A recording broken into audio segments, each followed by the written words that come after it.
नमस्कार दोस्तों, मैं हूं सीमा बोरा।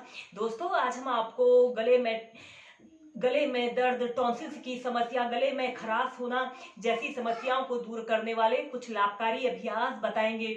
दोस्तों, टॉन्सिल्स यानी गले के अंदर प्रभावित भाग में बैक्टीरियल इन्फेक्शन का होना।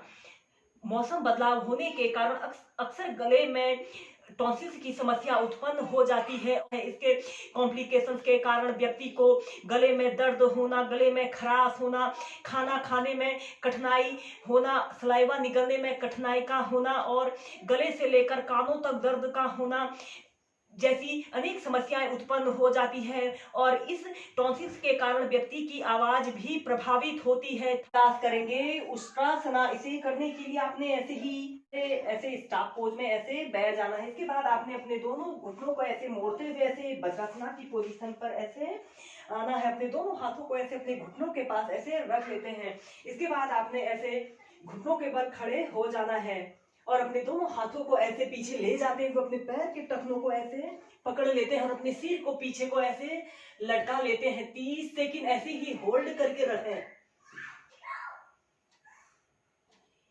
Normal breathing. गले में दर्द, गले में खराश, सर्दी, जुकाम जैसे समस्त विकारों को दूर करने के लिए यह उष्ट्रासना बहुत ही अच्छा और सरल अभ्यास है।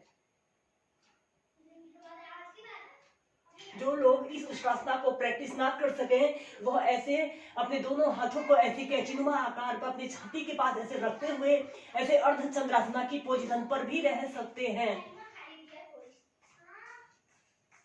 धीरे धीरे ऐसे प्राइमरी स्टेज में आ जाते हैं। हम नेक्स्ट अभ्यास करेंगे। हम सर्वांगासन, हलासना और कर्ण पीड़ासना को एक साथ प्रैक्टिस करेंगे। दोस्तों, अगर आप बिगनर हैं तो सबसे पहले आप सर्वांग आसना की प्रैक्टिस करें। इसके बाद हलासना को प्रैक्टिस करें। जब आप दोनों आसनों में परफेक्ट हो जाए तभी आप कर्ण पीड़ासना को प्रैक्टिस करें। दोस्तों, कर्ण पीड़ासना एक ऐसा अभ्यास है जिसे करने से नाक, कान, गले के सभी विकार दूर होते हैं और यह टॉन्सिल्स की समस्या को दूर करने के लिए रामबाण औषधि के रूप में काम करता है। इस अभ्यास को करने के लिए सबसे पहले आपने ऐसी पीठ के बल सीधे लेट जाते हैं। अपने दोनों हाथों को ऐसे अपने थाइस के पास ऐसे रख लेते हैं। श्वास अंदर भरते हुए अपने दोनों पैरों को ऐसे 90 डिग्री के एंगल में ऐसे उठाते हैं। श्वास को रोक कर रखें, कुछ देर ऐसे ही होल्ड करके रखें। इसके बाद आपने अपने दोनों हाथों को ऐसे अपने कमर के पास ऐसे रखते हुए ऐसे शोल्डर स्टैंड की पोजीशन पर आना है। 30 सेकंड से लेकर 2 मिनट तक ऐसे ही सर्वांग आसन की पोजीशन पर रहें। अगेन यह इन्वर्टेड पोस्चर है, विपरीत करनी है। इस अभ्यास को करते समय हमारे शरीर में ब्लड सर्कुलेशन हमारे लेग से हमारे ब्रेन की तरफ आ रहा है और यह अभ्यास पूरे शरीर में ब्लड सर्कुलेशन को दुरुस्त करने का बहुत ही बेस्ट अभ्यास है।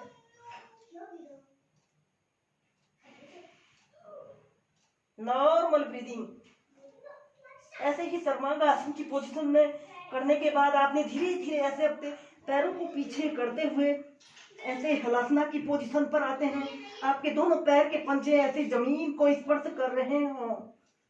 30 सेकंड ऐसे ही होल्ड करके रखें या फिर अपने दोनों हाथों को ऐसे इंटरलॉक करके अपने कमर के पीछे भी रख सकते हैं।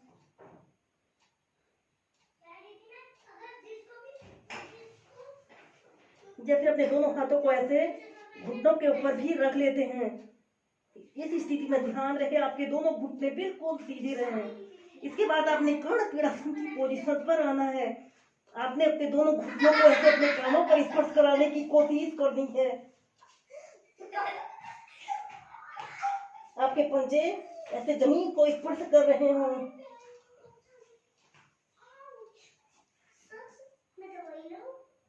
30 सेकंड से लेकर 2 मिनट तक ऐसे ही कर्ण पीड़ासन की पोजीशन पर रहें।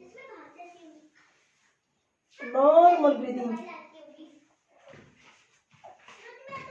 धीरे धीरे ऐसे हलासना की पोजीशन पर आते हैं। अपने दोनों हाथों को कमर के पास ऐसे रखते हुए शोल्डर स्टैंड की पोजीशन पर आते हैं।